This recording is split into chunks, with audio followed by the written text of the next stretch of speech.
Assalamualaikum warahmatullahi wabarakatuh. Waalaikumsalam warahmatullahi wabarakatuh. Bismillahirrahmanirrahim. Alhamdulillahi rabbil alamin. Wassalatu wassalamu ala ashrafil anbiya'i wal mursalin wa ala alihi wa ashabihil mujahidin at-tahirin, amma ba'du. Bersabda Rasulullah sallallahu alaihi wasallam, "Iza sarratka hasanatuka wa sa'atka sayyi'atuka fa anta mu'min." Apabila perbuatanmu yang baik menyebabkan engkau bahagia, apabila perbuatanmu yang baik menyebabkan engkau gembira, dan perbuatanmu yang jahat menyebabkan engkau jadi susah, itulah tanda bahwa di hatimu masih ada iman. Artinya, belum tentu orang yang berbuat baik merasa bahagia dengan kebaikan yang dikerjakannya. Dan tidak selamanya orang yang berbuat jahat sanggup menyesali perbuatan jahatnya. Oleh karenanya, apabila iman masih ada, apabila hati masih hidup, perbuatan yang baik menyebabkan orang gembira, perbuatan yang jahat menyebabkan orang susah dan gelisah hatinya. Ini mengandung pelajaran. Sekali kita berbuat baik, jangan sekali-kali menyesali kebaikan itu. Sebaliknya, satu kali kita melakukan kesalahan, hendaknya selalu menyesalinya. Kadang-kadang dalam kehidupan, karena orang tempat kita berbuat baik itu rupanya membalas air susu dengan air tuba, kita lalu menyesali kebaikan. Lahirlah kata-kata, "Nyesal saya nolong dia." Ibarat pepatah katanya, nolong anjing kejepit. Waktu kejepit setengah mati kita tolongin, begitu selesai dia dari kejepitnya, malah kita digigitnya. Saudara hadirin yang saya muliakan, dalam kehidupan sehari-hari barangkali ini kena filsafat yang disebut dorong mobil mogok. Ketika mobil mogok setengah mati kita dorong, begitu mesin hidup ditinggalkannya kita di belakang. Sesungguhnya perbuatan kita yang baik tidak harus disesali, karena disesali atau tidak, toh perbuatan itu sudah kita lakukan. Dan penyesalan atas segala kebaikan hanya akan mengurangi nilai pahala kebaikan itu sendiri. Berbahagialah apabila berbuat baik, walaupun orang yang kita melakukan kebaikan membalasnya dengan kejahatan. Menyesalah apabila berbuat kesalahan, apabila melakukan dosa, karena itu pertanda nilai iman yang masih hidup dalam jiwa kita.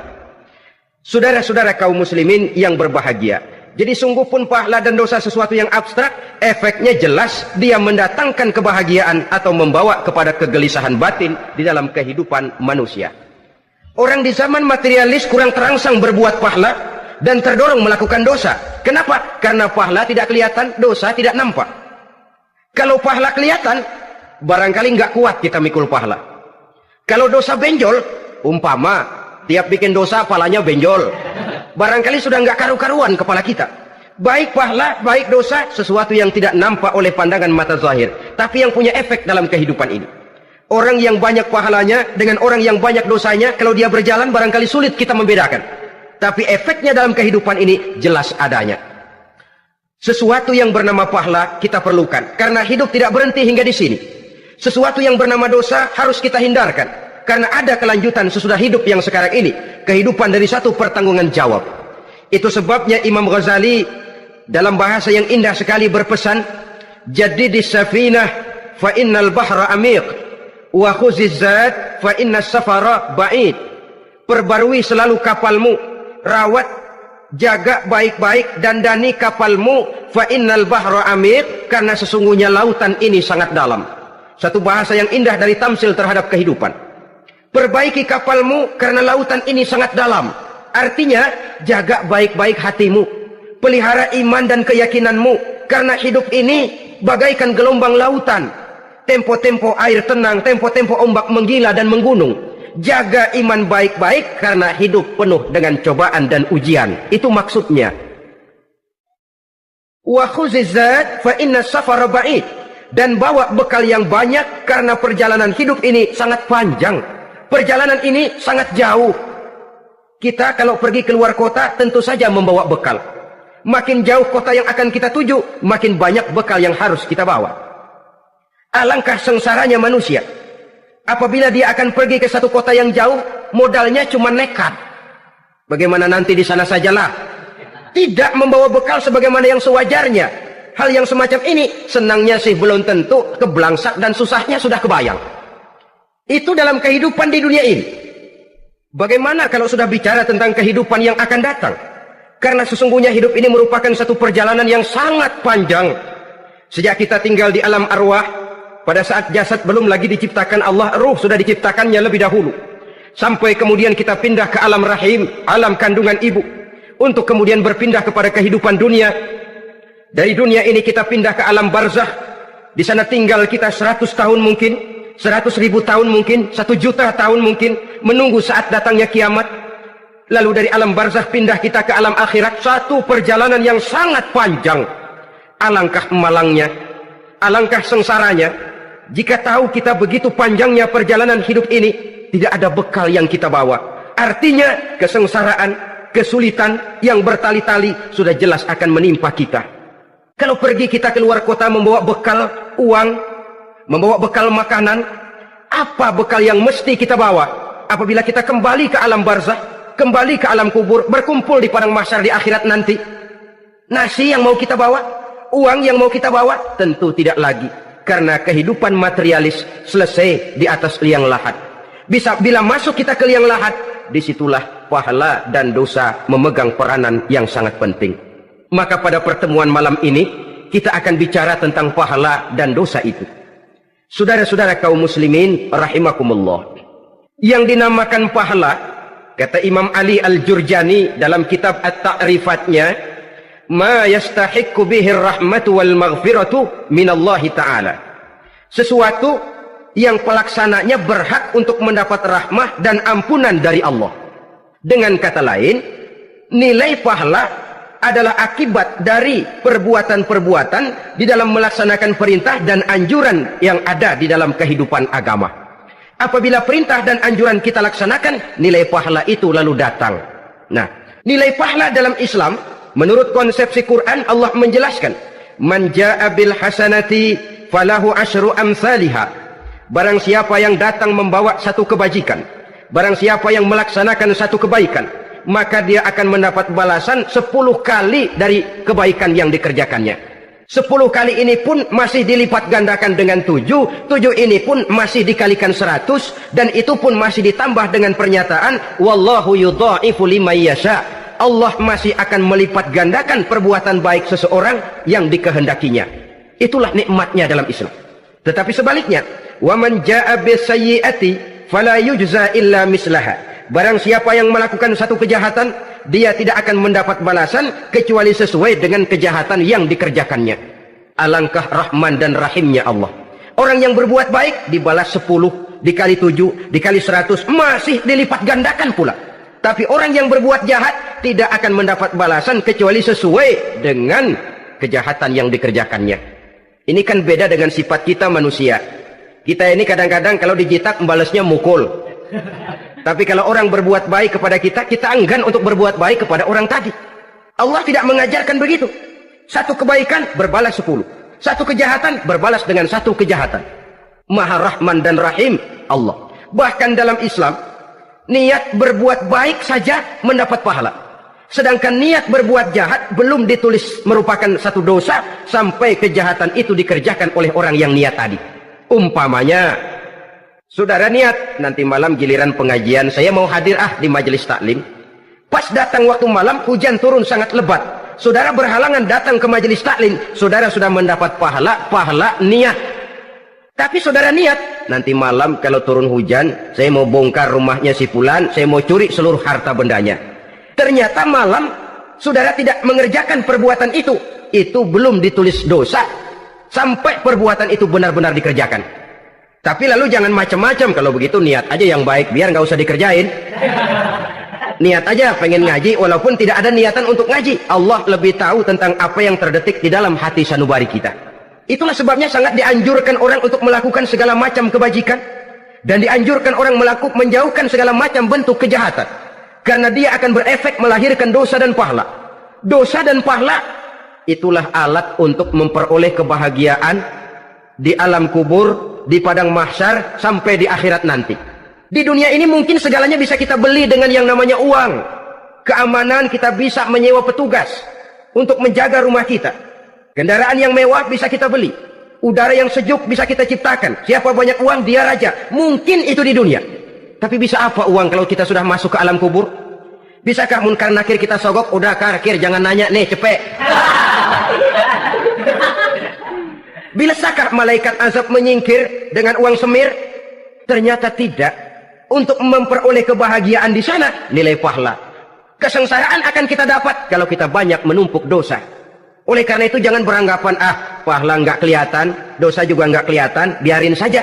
Yang tidak kelihatan ini pada waktunya akan memegang peranan yang sangat penting. Tapi tidak cuma untuk menghadapi hidup di situ, kita lalu harus berbuat baik dan meninggalkan yang jahat. Terutama juga di dunia ini. Toh pepatah bilang gajah mati meninggalkan gading, harimau mati meninggalkan belang. Apa yang akan kita tinggalkan setelah kita mati? Kita ingin jasad kita boleh hancur terkubur tanah, tapi nama kita ingin hidup terus, dikenang orang 100, 1000, bahkan 1.000.000 tahun yang akan datang. Ditulis orang dengan tinta emas dalam sejarah, tercatat kita sebagai orang baik-baik. Saudara-saudara kaum muslimin rahimakumullah. Lalu perbuatan apa yang bisa mendatangkan pahala itu? Saudara-saudara, semua perbuatan yang diperintah dan dianjurkan oleh Allah, yang dikerjakan dengan ikhlas hanya untuk mencapai ridho Allah, mendatangkan pahala. Kadang-kadang menurut pendapat kita remeh, tapi nilainya di sisi Allah besar. Itu pahala. Menghitung pahala itu hak prerogatif Allah. Perbuatan yang ringan Allah mau berikan ganjaran yang besar, itu urusan Allah. Misalnya, kata Nabi, la tahqiranna minal ma'rufi syai'an. Jangan kamu menganggap remeh perbuatan baik walaupun kecil. Jangan merasa sulit melakukan perbuatan yang mengandung pahala. Bertemu dengan teman, muka kita cerah, berpahala. Menyingkirkan duri di jalanan, berpahala. Menolong orang yang sesat, memberitahu orang yang bertanya, berpahala. Tidak sulit kalau kita mau. Yang diperintah dan dianjurkan oleh agama, itu perbuatan yang mengandung nilai-nilai pahala. Masalahnya cuma tinggal mau atau tidak, dan dikerjakan dengan ikhlas. Bertemu teman, mukanya cerah, pahala. Menyingkirkan duri di jalanan, pahala. Sedekah, pahala. Tidak berupa perbuatan, bisa berupa ucapan. Misalnya bersolawat, pahala. Bertasbih dan bertahmid, pahala. Kata Nabi, kalimatani khafifatani 'alal lisan, saqilatani fil mizan. Ada dua kalimat yang enteng di lidah tapi berat di timbangan akhirat nanti. Apa itu? Subhanallah walhamdulillah. Itu kan amalan yang ringan, perbuatan yang mudah saja, tapi nilainya demikian besar dalam pandangan Allah. Jadi pendeknya, perbuatan yang bernilai pahala adalah perintah dan anjuran agama yang dilaksanakan dengan ikhlas semata-mata untuk mencapai ridho Allah, itu mengandung pahala. Niat dasarnya itu harus karena Allah, landasannya harus karena ikhlas. Bukan cuma sekedar basa-basi, tidak karena ingin dipuji orang, tidak karena mengharap tanda jasa, tapi ikhlas semata-mata. Dari perbuatan yang paling kecil dan mudah sekali sampai kepada amalan-amalan yang besar dan memerlukan biaya yang besar, seperti melaksanakan ibadah haji, seperti jihad fi sabilillah, membangun masjid, membangun pondok-pondok pesantren, membangun pusat-pusat kesehatan, membangun jalan-jalan umum, termasuk menjaga keamanan. Jangan dikira loh, siskamling umpamanya, menjaga keamanan kampung tidak berpahala. Kalau diniatkan ibadah, menjaga ketenangan warga supaya mereka tekun ibadah, ikhlas karena Allah, itu juga bernilai ibadah. Keluar kita dari rumah, pergi pagi, pulang sore, peras keringat, banting tulang cari nafkah buat menghidupi anak istri kita. Kalau diniatkan ibadah, melaksanakan kewajiban sebagai kepala rumah tangga, membantu orang tua sebagai anak, itu juga perbuatan-perbuatan yang mengandung pahala. Yang terbaik sesuai dengan bidang kehidupan kita. Ada orang yang dinamakan abid, ahli ibadah, pahala yang paling baik bagi dia banyak-banyak tahajud, sembahyang malam, wirid, zikir, tasbih. Ada yang dinamakan orang alim, pahala yang paling baik buat orang macam ini mengajar, menyebarkan ilmu, mendakwahkan Islam. Ada yang disebut wali, pejabat pemerintah, petugas. Amalan pahala yang paling baik buat orang semacam ini melayani masyarakat, bekerja di bidangnya sesuai dengan profesinya. Saudara hadirin yang saya hormati, jadi dengan demikian perbuatan-perbuatan yang mengandung nilai-nilai pahala ini bisa perbuatan yang menurut kita kecil namun punya nilai besar, apalagi perbuatan besar dengan biaya yang besar, tentu makin besar juga pahala yang disediakan oleh Allah Subhanahu wa taala. Oleh karenanya, kalau kita bercermin dari ayat Quran, hidup ini kesempatan untuk berbuat baik. Huwallazi khalaqal mauta wal hayata liyabluwakum ayyukum ahsanu amala. Dialah Allah Tuhan yang telah memberikan hidup dan mati kepadamu untuk menguji kamu siapa di antara kamu yang paling baik amal perbuatannya. Jadi tidak saya rinci, tapi cukuplah satu penjelasan global. Perbuatan yang berpahala adalah perbuatan melaksanakan perintah Allah atau anjuran Allah dengan dasar ikhlas, dengan tujuan untuk mencapai ridho Allah semata-mata. Lalu apa perbuatan yang mengakibatkan dosa itu? Saudara-saudara, dosa lahir akibat melakukan larangan Allah atau mengerjakan yang dicelaknya. Nah, para ulama ada yang membagi dosa itu menjadi dua bagian. Ada dosa-dosa kecil, ada dosa-dosa besar. Tetapi sebenarnya ditinjau dari segi hakikatnya, kalau sudah melakukan satu kesalahan yang mengakibatkan dosa, jangan dilihat besar dan kecilnya, tapi kepada siapa dosa itu kita kerjakan. Sebab kalau dosa kita anggap satu yang kecil, orang akan terangsang untuk mengerjakan yang kecil-kecil saja. Sehingga dengan demikian, yang kecil pun akan menjadi besar kalau ditumpuk-tumpuk. Sedangkan yang besar bisa saja menjadi kecil kalau selalu diiringi dengan permohonan ampun kepada Allah. Itu sebabnya para ulama sufi, orang-orang tasawuf mengatakan, la saghair ma'al istimrar, wala kabair ma'al istighfar. Tidak ada dosa yang kecil kalau dikerjakan terus-menerus. Dan tidak ada dosa yang besar kalau digempur tiap saat dengan perbuatan istighfar atau memohon ampun kepada Allah Subhanahu wa Ta'ala. Cuma saja pada umumnya, karena dosa-dosa kecil itu lebih mudah taubatnya, dan ada janji Nabi, barang siapa yang meninggalkan dosa-dosa besar akan diampuni dosa-dosanya yang kecil-kecil. Oleh karena itu, pada kesempatan ini kita akan juga bicarakan apa saja yang termasuk klasifikasi dosa-dosa besar, dengan harapan kita bisa menjaga diri, menyelamatkan diri, jangan sampai terjatuh ke dalam dosa-dosa yang besar tadi. Tetapi bukan berarti kita harus terangsang melakukan dosa-dosa yang kecil. Ah, biarin kecil ini, tobatnya gampang. Ah, dosa kelas teri. Ah, dosa itu kan tidak kelihatan. Lalu terangsang melakukan perbuatan dosa-dosa walaupun kecil, kalau berlarut terus-menerus dia akan tumbuh menjadi dosa yang besar. Oleh karenanya, jangan sampai mengundang pengertian kalau kita membicarakan dosa-dosa yang besar lalu terangsang melakukan dosa-dosa yang kecil. Karena bagaimanapun juga dosa kecil dan dosa besar sama dalam arti kepada Allah kita melakukan kesalahan. Dan dosa yang kecil pun kalau bertumpuk dia akan menjadi banyak. Saudara-saudara kaum muslimin rahimakumullah, ada beberapa jenis dosa-dosa besar. Jenis yang pertama, asyirku billah, syirik atau menyekutukan Allah. Dari sekian deretan dosa-dosa besar, syirik ini merupakan bapak moyangnya dosa. Dedengkotnya dosa itu syirik, menyekutukan Allah. Bahkan dosa yang lain Allah masih mau mengampuni. Tapi kalau sudah syirik, menyekutukan Allah, itu sudah satu dosa yang tidak berampun sama sekali. Oleh karena itu tepat pesan Imam Ghazali tadi. Jadi di safinah fa inal bahru amik. Jaga iman, pelihara akidah, dandani kapal. Karena hidup ini gelombang lautan sangat dalam, hidup banyak cobaan. Di dalam hidup di zaman sekarang ini, saudara bisa perhatikan, di mana tensi ekonomi tinggi, lapangan kerja sulit, persaingan hidup makin tajam, sifat egois dan individualis tumbuh di mana-mana, rasa solidaritas sosial menurun, sifat gotong royong musnah, orang mudah potong kompas, potong jalan, ingin cepat kaya, ingin cepat naik pangkat, ingin dapat kedudukan. Kadang-kadang akidah pun terjual, akidah pun musnah, jatuh ke jurang syirik pun tidak jadi soal. Itu yang kita khawatirkan. Kalau dosa-dosa yang lain Allah masih mau mengampuni, tapi kalau sudah jatuh kepada syirik, Allah sama sekali tidak akan memberikan ampun. Dalam kaitan dengan ini barangkali tepat sinyalemen Imam Ali itu. Andai kata kemiskinan merupakan satu kepribadian, saya akan membunuhnya lebih dahulu. Artinya memang kemiskinan ini sering mendorong orang kepada jurang kemusyrikan. Tidak tahan menghadapi godaan perut akibat tensi ekonomi yang tinggi, lapangan kerja yang sulit. Iman pun jadilah ditukar dengan 3 liter beras. Akidah pun jadilah dibarter dengan 3 bungkus supermi, dengan pakaian bekas, dengan obat-obatan. Tidak jadi soal baginya mengejar kebahagiaan yang relatif singkat dengan mengorbankan kebahagiaan yang abadi. Persis ibarat pepatah, nyari jarum kampak hilang. Mencari sesuatu yang kecil, yang besar jadi sia-sia. Membela perut, mengorbankan akidah. Na'udzubillah summa na'udzubillah. Saudara-saudara kaum muslimin rahimakumullah, ini fakta, ini kenyataan.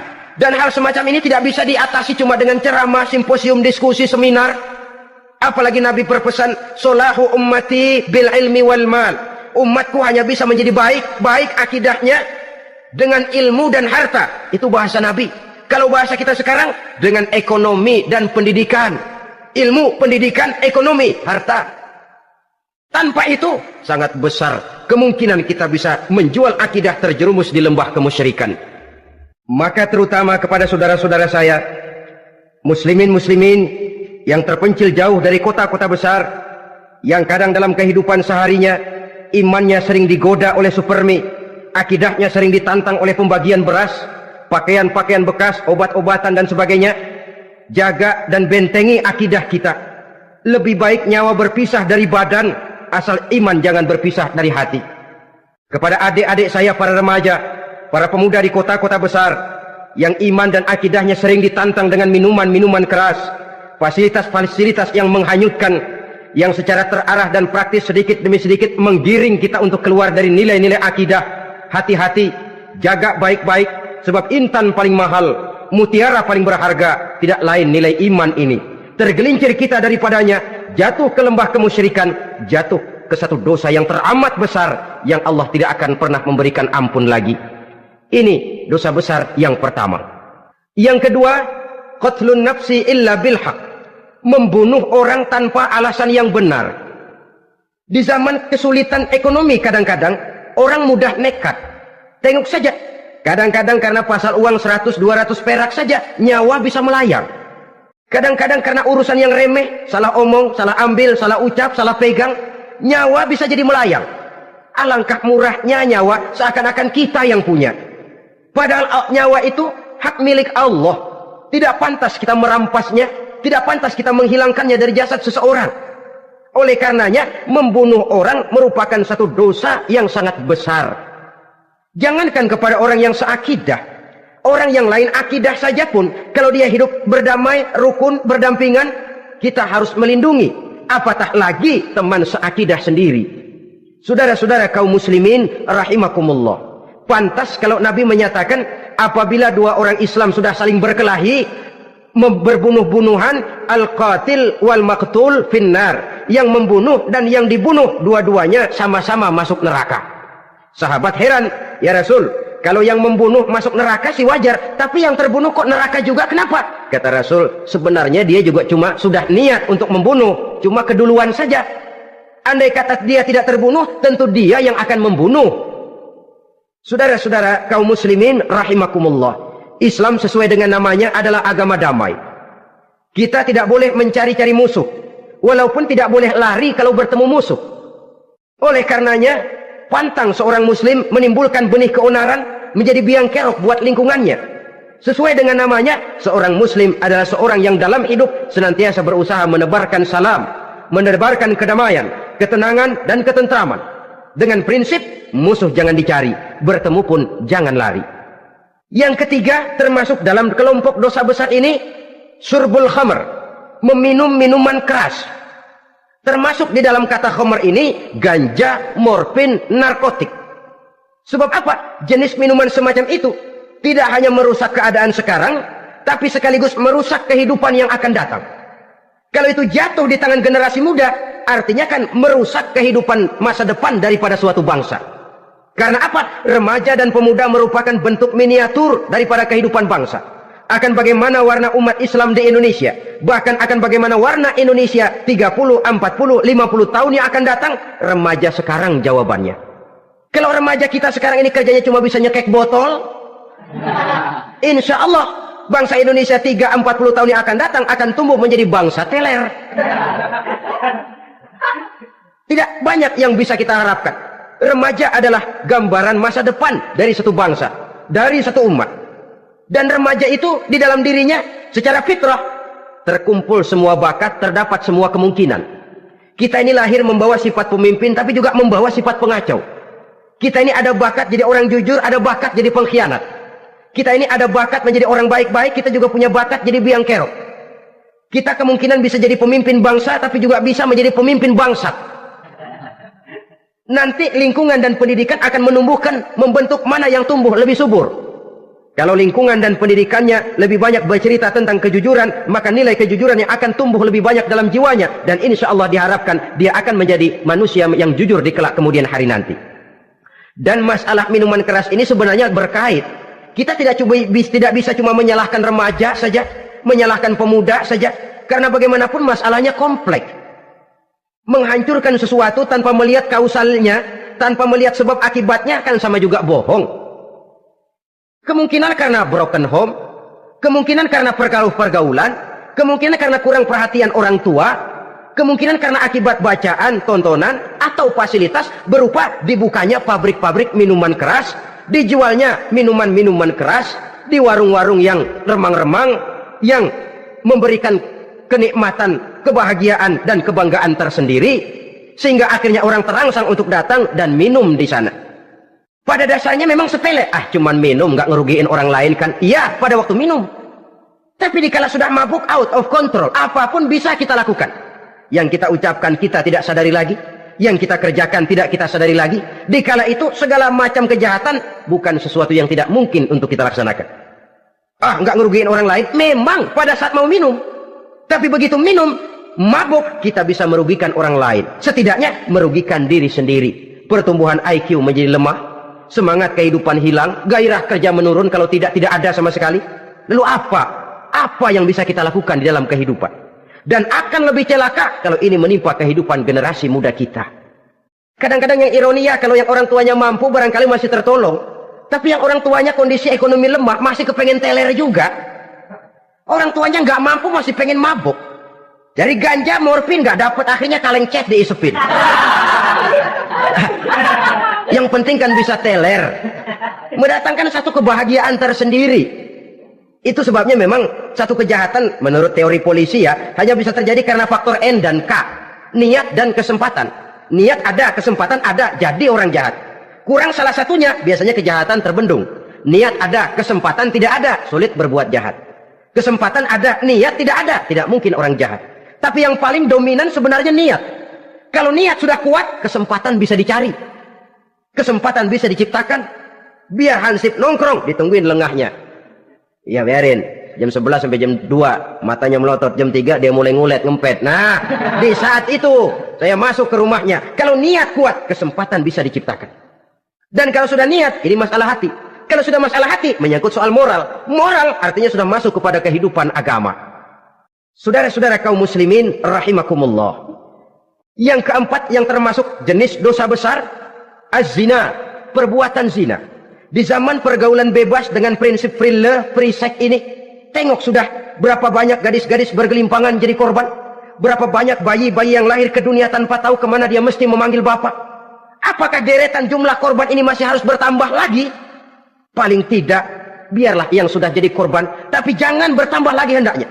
Masing-masing kita berupaya menahan diri, termasuk dalam kategori zina ini, yang merupakan cabang-cabangnya, liwat, homoseks, lesbian, masturbasi.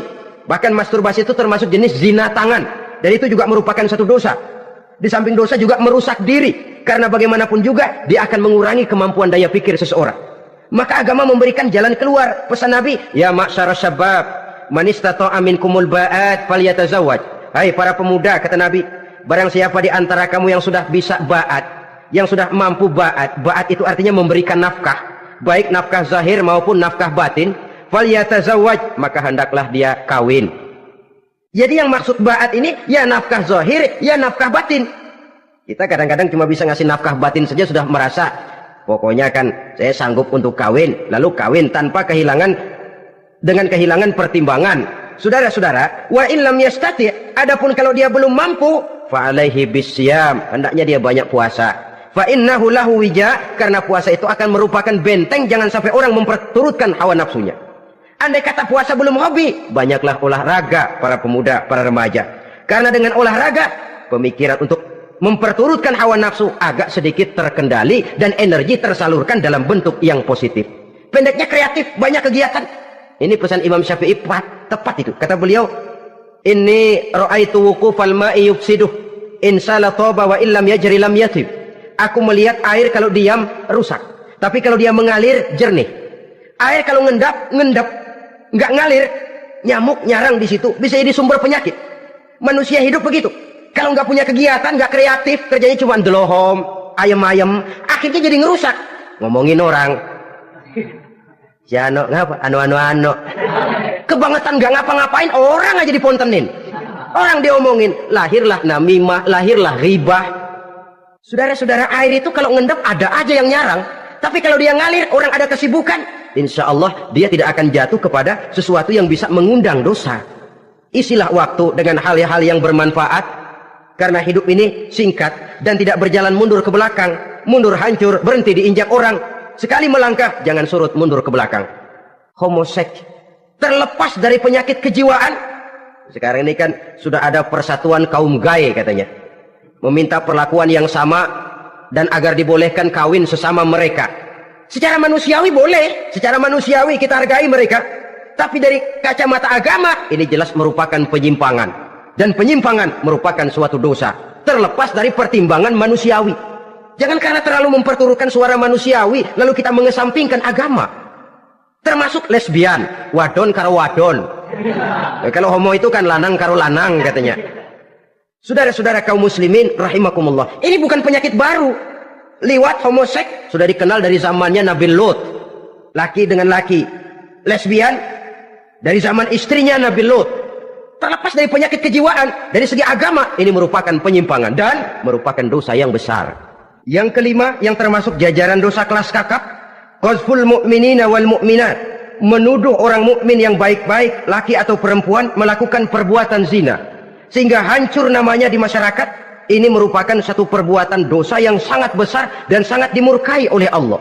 Saudara-saudara kaum muslimin rahimakumullah, oleh sebab itu tentang masalah ini, kalau memang tidak ada saksi, jangan sembarang kita enteng lidah menuduh orang lain berbuat zina, menuduh orang lain berbuat serong. Dosanya kelewat besar di dalam kehidupan. Karena apa? Mencari harga diri itu berat, memelihara kehormatan diri jauh lebih berat. Satu kali orang dihancurkan namanya di masyarakat, dia akan terisolir jadinya. Oleh karenanya, berlindung kita kepada Allah, jangan sampailah dihinggapi oleh sifat ini. Karena sentimen kita kepada seseorang, karena hasad kita kepada seseorang, tidak senang melihat orang lain lebih maju, lalu lidah ini seenaknya saja mengucapkan kata. Padahal sanksi dan resikonya sangat besar. Yang kita tuduh barangkali mendapat pahala dari Allah. Kita sendiri yang menuduh tanpa saksi, tanpa alasan yang benar, mendapat dosa yang sangat besar. Saudara-saudara, memang kadang-kadang aneh dalam hidup ini. Seorang pelacur biasanya bisa menjaga mulutnya di masyarakat, kata-katanya baik, sopan. Kenapa? Karena mulut yang satu sudah tidak terjaga. Kita kadang-kadang kehormatan bisa kita jaga, tapi mulut tidak terkontrol. Ngomong saenake dhewe, bikin orang mangkel, kesal, fitnah sana, fitnah sini, menghancurkan nama baik orang, ngomongin yang macam-macam. Bagai-bagai macamlah caranya. Saudara-saudara kaum muslimin yang berbahagia. Jadi dengan demikian, menuduh orang lain berbuat zina, sedangkan orang itu tidak pernah melakukannya, ini termasuk satu dosa yang sangat besar di dalam kehidupan ini. Yang keenam, al-'aqu bil walidain, durhaka kepada ibu bapak. Seorang anak, bagaimanapun banyak nilai ibadahnya, banyak kebaikan di masyarakat, menyandang berbagai macam gelar, pangkat dan jabatannya tinggi, tapi kalau sudah durhaka kepada kedua orang tuanya, alamat hidup tidak lagi membawa keberkahan. Dan itu dosa yang sangat besar. Sampai Nabi sabdakan, ridho Allah ada di dalam keridhaan ibu bapak, murka Allah pun ada di dalam kemurkaan ibu dan bapak. Walaupun belum tentu setiap kita orang tua, tapi yang jelas setiap kita adalah anak. Dan setiap anak punya ibu dan bapak. Jangan sampai kacang lupa kepada kulitnya. Saudara-saudara kaum muslimin rahimakumullah, durhaka kepada ibu bapak merupakan perbuatan yang sangat dimurkai oleh Allah. Apalagi ibu yang telah melahirkan kita, bahkan mengandung kita. Begitu juga bapak yang telah berusaha peras keringat banting tulang untuk mengasuh membesarkan kita. Tidak ada perbuatan baik yang kita lakukan untuk bisa menebus kebaikan daripada ibu dan bapak kita. Setidaknya kalau belum bisa berbuat baik kepadanya, kepada keduanya, janganlah menyakiti hati keduanya. Itu saja dulu yang harus dijaga. Kadang-kadang sudah berbuat baik enggak, nyakitin melulu. Sudah nyenangin belum bisa, saban sehari nyakitin saja. Padahal kedua orang tua itu doanya manjur, sebagaimana sumpahnya juga bisa jadi kenyataan. Dan sering bahkan menjadi kenyataan. Sampai ibu bapak sudah wafat, sudah meninggal sekalipun, kewajiban berbakti masih harus terus dilakukan oleh seorang anak. Lalu yang ketujuh, at-tawalli yaumaz zahfi, berpaling pada hari pertempuran. Orang sedang sibuk-sibuk menghadapi musuh, maksudnya berjuang membela agama ini, dia lari menyelamatkan diri. Pengecut, mental munafik. Ayo, kalau demi agama, mari kita maju ke depan. Allahu Akbar. Yang besar Allah, yang lain kecil semua. Maju. Orang lain maju serentak, dia mundur jauh ke belakang. Mental munafik, mental calo istilah sekarang ini. Oh, itu calo, mental calo. Tuhan gedek banget itu. Coba ya, calo itu paling sibuk nyuruh penumpang naik. Tapi sementara penumpang naik sampai ke tempat tujuan masing-masing, calonya nggak kemana-mana, diam aja di situ. Cuma orang aja disuruh naik. Saudara-saudara, kerja bakti, orang turun ke comberan, dia naik ke tempat tidur.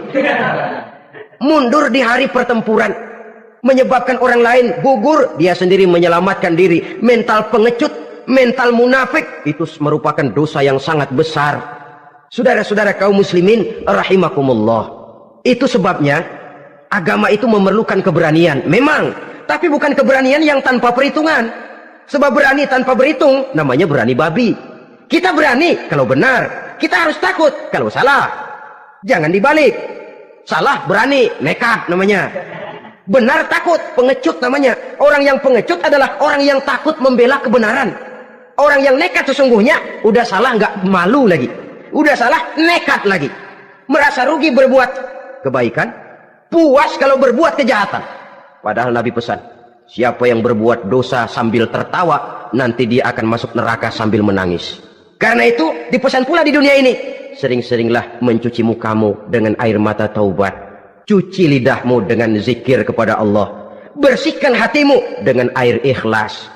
Saudara-saudara kaum muslimin rahimakumullah, kan ada toh orang berbuat baik nggak gembira, tapi berbuat jahat malah puas. Atau sama saja, orang lain berbuat baik hatinya kesel, orang lain berbuat jahat dia malah mendukung, atau orang lain tergelincir berbuat jahat dia malah girang. Ini kan tidak objektif, karena yang berbuat baik orang yang dia keselin dia nggak seneng, tetapi karena yang berbuat jahat orang yang dia senengin dibenerin juga. Itu nggak objektif namanya. Mundur di hari pertempuran pada saat saudara-saudara kita sedang menghadapi musuh, sikap pengecut yang sangat dibenci Allah. Yang kedelapan, termasuk kelompok dosa besar, aklu malil yatim, makan harta anak yatim. Kadang-kadang ada orang mengeksploitir loh nasib anak-anak yatim, karena biasanya para dermawan peka kalau mendengar nasib yatim, memberikan santunan. Si yatim belum makan, yang ngurusin udah pada kenyang. Mengeksploitir, memakan harta anak yatim termasuk dosa yang sangat besar. Sehingga Nabi pesan, ana wa kafilul yatim kahataini yaumal qiyamah, aku dan orang yang menyantuni anak yatim seperti dua jari ini di hari kiamat. Rumah yang paling dimuliakan Allah adalah rumah yang di dalamnya ada anak yatim yang hidupnya dihormati, hidupnya disantuni, keperluannya dicukupi. Maaf saja, tahap kita menyantuni anak yatim ini baru tahap setahun sekali. Kalau Muharram kita agungkanlah, kita besarkan. Lebaran yatim katanya, kita kumpulkan dana, kita usap kepala yatim, kita kumpulkan beras, kita bagikan hari itu. Perkara bulan depan kelaparan, kita tutup kuping. Perkara bulan berikutnya dia kelaparan, kita masa bodoh. Bahwa di bulan Muharram kita santuni yatim piatu itu sudah baik. Tapi akan lebih baik lagi kalau kita sanggup menjadi bapak asuh mereka, memikirkan sekolah mereka, ada kontinuitas. Kalau mereka diasuh oleh orang lain, lalu bertukar agamanya, berpindah akidahnya, kita ngomel habis-habisan. Tapi kita ada kemampuan, kita tidak mau berbuat semacam itu. Ya sama juga bohong namanya. Saudara-saudara kaum muslimin rahimakumullah, orang yang menyantuni yatim mendapat pahala besar, tapi orang yang mengkorup harta anak yatim dosanya juga sangat besar. Berhati-hatilah kalau kita diberikan kepercayaan oleh masyarakat untuk mengurus anak-anak yatim, karena pahalanya besar, resikonya juga besar. Yang kesembilan, syahadatuz zur, sumpah palsu. Sebab sumpah palsu ini menggunakan nama Allah untuk sesuatu yang tidak benar. Nama kita saja dibawa untuk yang tidak benar, kita jengkel. Nama kita dipalsukan untuk sesuatu yang tidak baik, kita kadang-kadang jengkel, tidak puas jengkel, menuntut melalui saluran hukum. Kenapa? Nama saya dicatut. Bagaimana lagi kalau nama Allah kita pakai untuk bersumpah, sumpahnya palsu, menguntungkan kita, merugikan orang lain, Allah murka betul. Maka sumpah palsu termasuk deretan dosa-dosa besar. Apalagi yang ke-10, aklur riba, makan riba alias renten. Ini kan yang cepat mendatangkan uang. Kadang-kadang kalau yang bikin riba itu orang awam barangkali, ya masih kita maklumi. Kadang-kadang penyakit ini datang menimpa mereka juga yang kita kenal kebaikannya. Bahkan suka datang ke musola, rajin ke masjid. Kadang-kadang riba masih dimakannya. Karena ini cara cari duit paling enak. Duit utuh, tambahnya terus masuk. Na'udzubillah summa na'udzubillah. Itu yang diibaratkan dalam perjalanan Mi'raj waktu Nabi diperlihatkan neraka, orang perutnya sebesar rumah dililit ular, diseret-seret itu hancur perutnya, dibulatkan lagi, diseret lagi, hancur lagi, dibulatkan lagi, terus menerus begitu. Dia berteriak, mengerang, mengeluh, mengaduh kesakitan. Nabi tanya, itu apa Jibril? Itu contoh dari umatmu yang suka makan riba Muhammad, makan renten. Saudara-saudara, ini kan mencekik leher orang sedang kesulitan, kelihatannya sih baik, menolong, tapi di belakang menolong itu nyekek. Di belakang nolong itu nyekek, dan nyekek itu sebenarnya tujuan utamanya. Orang yang menjalankan riba pada dasarnya tidak punya peri kemanusiaan kok. Kalau dia kelihatannya mau menolong, kelihatannya motifnya mencari untung di belakang itu. Jauh dari kemanusiaan. Yang ke-11, saudara-saudara, termasuk jajaran dosa besar itu qat'ur rahim, memutuskan silaturahmi, marah, hobi sama marah. Kalau 3 hari nggak marahan sama orang, ngebet palanya. Selalu nyari gara-gara. Kalau udah marah berlaku perpanjangan waktu. Tahun, 2 tahun, kadang-kadang seumur hidup. Saudara hadirin yang saya muliakan. Apalagi mengurangi timbangan termasuk kelas dosa besar. Makan suap termasuk dosa besar. Semir menyemir dosa besar. Apalagi bunuh diri. Nah ini, bunuh diri dosa besar. Kadang-kadang karena sulit nekat. Daripada hidup susah mendingan mati sekalian. Apa dikira kalau mati urusan selesai? Belum. Termasuk memotong anggota badan sendiri. Dosa besar. Kayak belum lama ada kesulitan ekonomi mau lebaran, alat vitalnya dipotong. Berita-berita koran, itu pun dosa besar. Nah kan badan saya sendiri, ya badanmu sendiri, tapi yang ciptakan Allah, yang berikan Allah, kenapa mesti dipotong? Karena kesulitan ekonomi, alat vitalnya sendiri dipotong. Ya namanya alat vital, kalau sudah nggak ada yang vital kan hampa hidup ini. Tapi lalu kehilangan pertimbangan.